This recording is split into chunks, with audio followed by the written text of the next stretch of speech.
2019ला मी जेव्हा स्वतंत्र निवडणूक लढली तेव्हाच मला 79,400 मतं मिळाल्यानंतर पुढची विधानसभेची निवडणूक लढणार म्हणून मी जाहीर केलं होतं.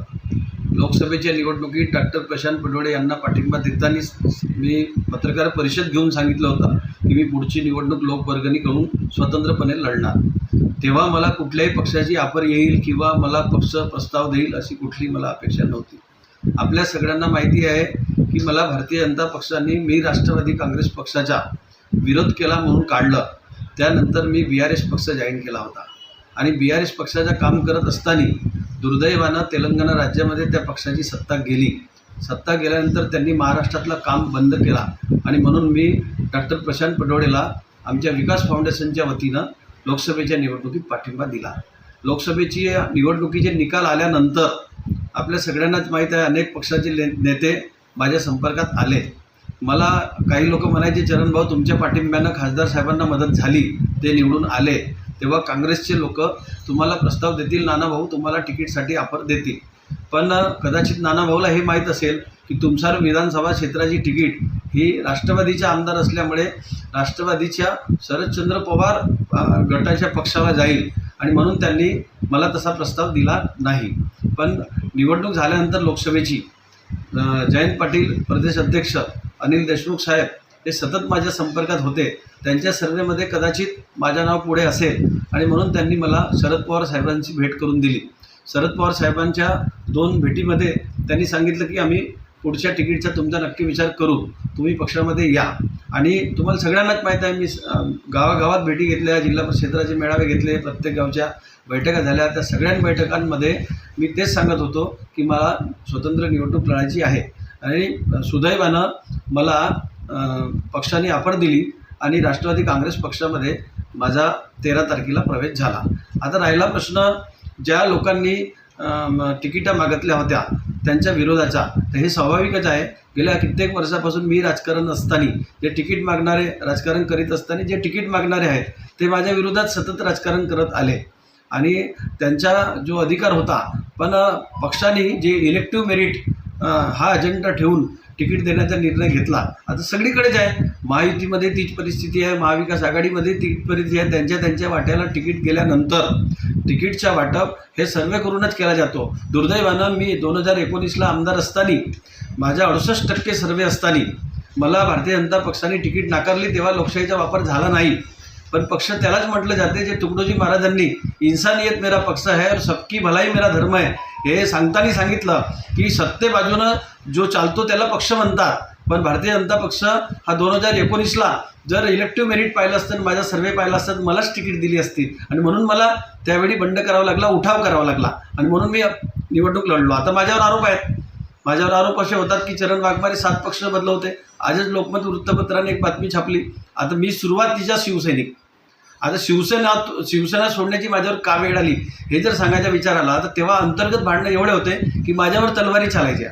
माझ्या घरामध्ये लोक तलवारी घेऊन मारायसाठी यायचे. आमचे 2 गट होते आणि तेव्हा मी जिल्हा परिषदेला सभापती होतो आणि त्या परिस्थितीत मी निर्णय घेतला की मला जनतेचे कामं करायचे आहेत. लोकांनी मला मोठ्या विश्वासाने निवडून दिला आहे, त्यांच्या विश्वासाला तडा जाऊ नये. मी माझ्या पक्षातच भांडण करत बसलो तर मला लोकांचे कामं करता येणार नाही. म्हणून त्यावेळी मी शिवसेना सोडली आणि मग राष्ट्रवादी जॉईन केली होती. तेव्हा प्रफुल्लभाईंच्या नेतृत्वात मी राष्ट्रवादी काँग्रेस पक्ष जॉईन करताना सांगितलं होतं की शरद पवार साहेब हे जनतेचे थेट संपर्क साधणारे नेते आहेत आणि महाराष्ट्राचे जाणते राजे आहेत. त्यांच्या नेतृत्वावर विश्वास ठेवून मी त्या पक्षात गेलो होतो. आणि त्यावेळी नानाभाऊ पंचबोधेचं मी काम करत असताना माझ्यावर असे आरोप झाले की मी राजू कारेमोरेच्या आतमधून प्रचार करत आहे म्हणून मला न विचारता तेव्हा प्रफुल्लभाईंनी मला पक्षातून काढून टाकलं होतं.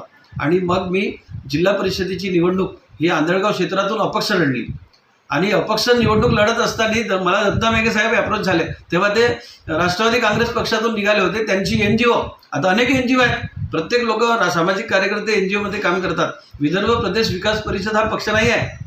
विदर्भ प्रदेश विकास परिषद ही NGO आहे. त्या NGOमध्ये मी जिल्हा परिषदला अपक्ष असताना मला काम करण्याची संधी मिळाली. त्याच्यामुळे मी 7 पक्ष बदलवण्याच्या विषयच नाही. मला अजून आरोप झाले की मी मनसेमध्ये काम केलं. मी मनसे जॉईन करायला गेलो आणि अशी अडचण आली की तेव्हा मी जिल्हा परिषद मेंबर असल्यामुळे मला पक्षांतर बंदी कायदा लागू होता, त्यामुळे मी मनसेत काही काम केलेला नाही. आणि नंतर 2010 साली भारतीय जनता पक्षाने मला प्रवेश दिला आणि 2014 ते 2019पर्यंत मी त्या पक्षाचा आमदार राहिलो. दुर्दैवानं त्यांनी माझ्या बाजूने सर्वे असताना माझी तिकीट कापली. म्हणून मला आणि ज्या पद्धतीने माझ्यावर षडयंत्र केले लोकांच्या मागणीनुसार, मी जनतेशी प्रामाणिक आहे, मी इमानदार आहे आणि माझ्या मनात इन्सानियत आहे आणि म्हणून मला 73 म्हणजे 2014 साली जेवढे मतं भेटले त्याहीपेक्षा जास्त अपक्ष निवडणूक लढल्यानंतर 2019ला मतं मिळाले. आज मला वारंवार पक्ष बदलवणे, मी काँग्रेसमध्ये कधी गेलो नाही. मला माझ्या वृत्तपत्रात बातम्या लिहून येतात शरद वाघमारे काँग्रेसमध्ये जाते. माझ्या विरोधात काँग्रेसचे अनेक लोक तिकीट मागत आहेत काँग्रेस पक्षाची आणि माझा विरोध करत आहेत. आता मला तुतारीची तिकीट म्हणजे देण्याच्या पार्टीने कबूल केला आहे. मित्रपक्षाच्या वाटेला तिकीट गेल्यानंतर ते उमेदवार ठरवतील. आता दुसऱ्या पक्षाच्या लोकांनी माझा विरोध करण्याचा विषयच नाही. जिल्हा परिषदेला मी पाठिंबा दिला, काँग्रेससोबत आमची युती झाली, तेव्हा रमेश पारधी माझ्यासोबत बोलत नसताना मी कुठं त्याची अट टाकली नाही की याला हा मला चालत नाही. त्या पक्षाने जो सभापती पदासाठी उमेदवार दिला, आमच्या लोकांनी त्याला मतदान केलं. हे सगळं आहे. आणि लोकसभेमध्ये तुम्हाला माझा पाठिंबा चालते, जिल्हा परिषदमध्ये पाठिंबा चालते, बाजार समितीत पाठिंबा चालते, लेबर फेडरेशनमध्ये पाठिंबा तुमचा चालत असेल तर आता विरोध करण्याचा प्रश्नच नाही. आणि मी सगळ्यांच्या मनात म्हणजे विश्वास जिंकण्याचा प्रयत्न करत आहोत. आता हे कलामबाई शेख रोज पोस्ट टाकत आहेत. वास्तविक पाहता म्हणजे त्यांच्या मनात माझ्याबद्दल का राग आहे हे मला समजलं नाही, पण 3 महिन्याच्या आधी मी पॅनल लढवली काँग्रेससोबत मिळून बाजार समितीमध्ये. ते कलाम शेख हे संचालक झाले आहेत. माझ्या काही तर त्यांनी मदत झाली असेल आणि त्यावेळी त्यांचा सत्कार करताना त्यांनी कबूल केलं की चरण भाऊ को हम आने वाले इलेक्शन में साथ देंगे. आता त्यांच्या मनात माझ्याबद्दल का द्वेष आहे तो दूर करण्याचा मी सतत प्रयत्न करीन. पण ज्या पद्धतीनं जे काँग्रेसचे लोक तिकीट मागत आहेत आणि माझा विरोध करत आहेत आणि मला 7 पक्ष बदलवणारा म्हणत असतील तर यांच्या सगळ्यांच्या पाळा वाचायला गेलो तर कोणीच एका पक्षाशी प्रामाणिक राहिलेला नाही. मग शिशुपालजी पटले असोत, रमेशजी पारधी असोत, किरणजी अतकरी असोत, नरेशजी ईश्वरकर असोत, अरे ज्यांनी त्या पक्षाची स्थापना केली त्याच्या पक्ष चोरून नेले, त्यांचे आमदार चोरून नेले, त्याच्या चिन्ह चोरून नेला आणि त्याच्या चिन्हावर निवडून आलेले हे जर मला पक्षनिष्ठता दाखवत असतील ते किती चूक आहे. आणि म्हणून शेवटी मी माझी निवडणुकीची रणनीती तयार केलेली आहे. पक्षाने माझ्यासोबत मला तिकीट देण्याच्या अटीवरच माझा प्रवेश घेतलेला आहे, त्यामुळे मी ही निवडणूक लढणार आहे.